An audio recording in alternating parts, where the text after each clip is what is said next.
Brought to you by Sharda University and Sensodyne K.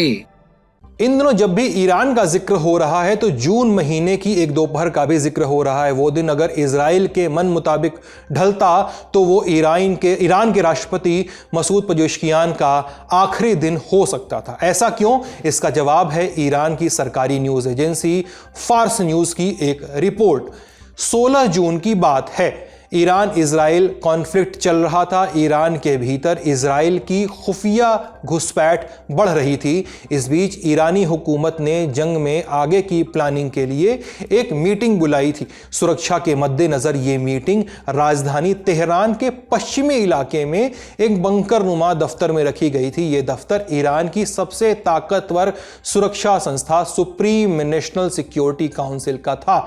ऐसे समझिए कि इस काउंसिल के फैसले को सिर्फ सुप्रीम लीडर अली खामेनेई ही काट सकते हैं। फार्स न्यूज़ की रिपोर्ट के मुताबिक वहां ईरानी हुकूमत के तीनों ताकतें, कार्यपालिका, विधायिका और न्यायपालिका के मुखिया एक साथ मौजूद थे और उनके साथ कुछ और आला अफसर भी थे। मीटिंग अभी खत्म नहीं हुई थी कि अचानक 6 मिसाइलें आ गिरी। फार्स की रिपोर्ट कहती है कि इस अंडरग्राउंड फैसिलिटी के सारे एंट्री और एग्जिट पॉइंट्स को मिसाइलों से उड़ा दिया गया ताकि कोई बाहर न निकल सके। वेंटिलेशन सिस्टम को जाम कर दिया गया। इसके बाद वहां की बिजली भी चली गई, यानी हवा, रोशनी, रास्ता सब काट दिया गया। लेकिन फिर भी राष्ट्रपति और उनके साथ मौजूद बाकी अफसरों को एक इमरजेंसी शाफ्ट से बाहर निकाल लिया गया। पूरा ऑपरेशन मिनटों में हुआ। इस हमले में राष्ट्रपति पेजेश्कियान को पैर में मामूली चोट भी आई थी। पेजेश्कियान ने 7 जुलाई को अमेरिकी पत्रकार टकर कार्लसन को दिए इंटरव्यू में इस हमले का जिक्र किया। बोले कि उन्होंने मुझे मारने की कोशिश की थी लेकिन नाकाम रहे। हमला अमेरिका ने नहीं, इजराइल ने किया था। मैं उस वक्त एक मीटिंग में था, लेकिन उनके जासूस की जो इंटेलिजेंस थी उसी की बदौलत उन्होंने उसी जगह को निशाना बनाया था जहां हम बैठे हुए थे। फार्स न्यूज़ ने लिखा है कि हमले की सटीकता देखकर ईरान में इजरायली जासूसों की सेंधमारी की जांच चल रही है। हालांकि अब तक ईरानी राष्ट्रपति पर हुए इस हमले की किसी स्वतंत्र एजेंसी ने पुष्टि नहीं की है। इजराइल ने भी इस हमले पर कोई सार्वजनिक टिप्पणी नहीं की है, न बयान दिया है। हालांकि इजरायली खुलेआम ये मानते रहे हैं कि उनका मकसद सत्ता परिवर्तन था और इसके निशाने पर supreme leader ayatollah Ali Khamenei भी थे। लेकिन हमला शुरू होते ही उन्हें एक गुप्त जगह कट ऑफ फैसिलिटी में शिफ्ट कर दिया गया था। उनका ट्रैक खो गया था। पिछले महीने इजरायली रक्षा मंत्री इजराइल काट्ज ने एक इंटरव्यू में कहा था कि हमने अली खामेनेई को मारने की हर संभव कोशिश की थी लेकिन वो नहीं मिले। अगर वो हमारी रेंज में होते तो अब तक मारे गए होते। इजराइल और ईरान के बीच जंग कुल 12 दिन चली। ईरान की foundation of martyrs and veterans affairs कहती है कि इन 12 दिनों में 1000 ईरानी मारे गए थे। जवाब में ईरान के हमलों में 28 इजरायलियों की मौत हुई है।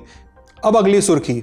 अमेरिका के राष्ट्रपति डोनाल्ड ट्रंप ने ऐलान किया है कि वो यूक्रेन को पैट्रियट एयर डिफेंस सिस्टम भेजेंगे। इसके लिए ट्रंप जल्दी ही नाटो महासचिव मार्क रूटा से मुलाकात करने वाले हैं। पैट्रियट एयर डिफेंस सिस्टम एक ऐसा सुरक्षा कवच है जो जमीन से मिसाइल दाग कर दुश्मन के टारगेट को हवा में ही खत्म कर देता है।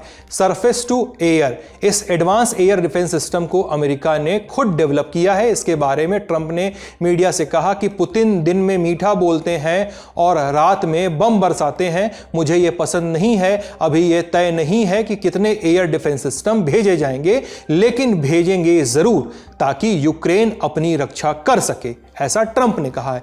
उन्होंने यह बताया कि पिछले महीने हेग में नाटो शिखर सम्मेलन में इस समझौते पर सहमति बनी थी। नाटो का पूरा नाम है नॉर्थ अटलांटिक ट्रीटी ऑर्गेनाइजेशन। इसमें 32 देश शामिल हैं। अगर इन देशों में से किसी एक देश पर हमला होता है तो बाकी सभी देश उसकी रक्षा के लिए साथ आते हैं। यूक्रेन इसमें शामिल नहीं है लेकिन होने की मांग करता है और इस पे ही सारी लड़ाई हुई है। खासकर यूक्रेन को मदद भेजने के प्रति अमेरिका का स्टैंड बीते दिनों में 2 बार बदला है। जो बाइडेन के प्रेसिडेंट रहते अमेरिका यूक्रेन को मदद देता रहा है, लेकिन बीती 1 जुलाई को अमेरिकी रक्षा विभाग ने यूक्रेन को हथियार भेजने पर रोक लगा दी थी। वजह बताई गई कि स्टॉक में कमी आ गई है, लेकिन बाद में फैसले को पलट दिया गया। ट्रंप यूक्रेन को हथियार भेजने के लिए राजी हो गए। यह फैसला ऐसे समय में आया है जब ट्रंप लगातार दावा कर रहे हैं कि वो तो रूस यूक्रेन में शांति करवाना चाहते हैं, लेकिन पुतिन है कि मानते नहीं। 11 मार्च को ट्रंप ने 30 दिन के युद्ध विराम का प्रस्ताव रखा, पुतिन नहीं माने। 30 मार्च को उन्होंने रूस पर सैंक्शंस लगाने की धमकी दी, वो बात अलग है कि लगाया नहीं। 10 मई यूरोपीय देशों ने रूस से बिना शर्त युद्ध विराम की अपील की। पुतिन बोले इस्तांबुल में मिलते हैं, ट्रंप ने कहा कि आऊंगा। 11 मई जेलेंस्की ने कहा कि वो तुर्की में पुतिन का इंतजार करेंगे, पुतिन नहीं पहुंचे, न ही ट्रंप पहुंचे। 19 मई की तारीख आई, ट्रंप और पुतिन की फोन पर बात हुई, लेकिन बातचीत बेनतीजा। 4 जुलाई 6वीं बार ट्रंप और पुतिन की फोन पर बात हुई। पुतिन ने साफ कहा हम पीछे नहीं हटेंगे। और इन्हीं बातों के बीच अब अमेरिका की तरफ से यूक्रेन को हथियार बिक्री बहाल कर दी गई है। अगली सुर्खी ईरान से। यहाँ का एक शहर सुलेमानिया कुर्दिस्तान रीजन में पड़ता है, पहाड़ों से घिरा हुआ क्षेत्र। यहाँ 11 जुलाई को कुर्दिस्तान वर्कर्स पार्टी PKK के सदस्यों ने एक एक करके अपने तमाम हथियार आग के हवाले कर दिए। हुआ कुछ यूं कि एक गुफा के बाहर सभी मिलिटेंट्स इकट्ठा हुए, बारी बारी से उन्होंने हथियारों को एक बड़े टब में रखा और आग लगा दी। इस दौरान कुछ ऑब्जर्वर्स भी वहाँ पे मौजूद रहे। PKK ने स्टेटमेंट जारी किया कि अब हम अपनी स्वतंत्रता की लड़ाई लोकतांत्रिक और कानूनी तरीकों से जारी रखेंगे। तुर्की के राष्ट्रपति रिसेप तैयब अर्दोगान ने कहा यह आतंकवाद मुक्त तुर्की की ओर एक कदम है। पूरा घटनाक्रम समझने के लिए ये जानना ज़रूरी है कि कुर्द कौन है। ये कौम तुर्की, ईरान, इराक, सीरिया और आर्मेनिया के सीमाई इलाकों में सदियों से रहती आई है। इनकी संस्कृति और बोली इन देशों के मूल बाशिंदों से अलग है। ज़्यादातर कुर्द सुन्नी इस्लाम का पालन करते हैं।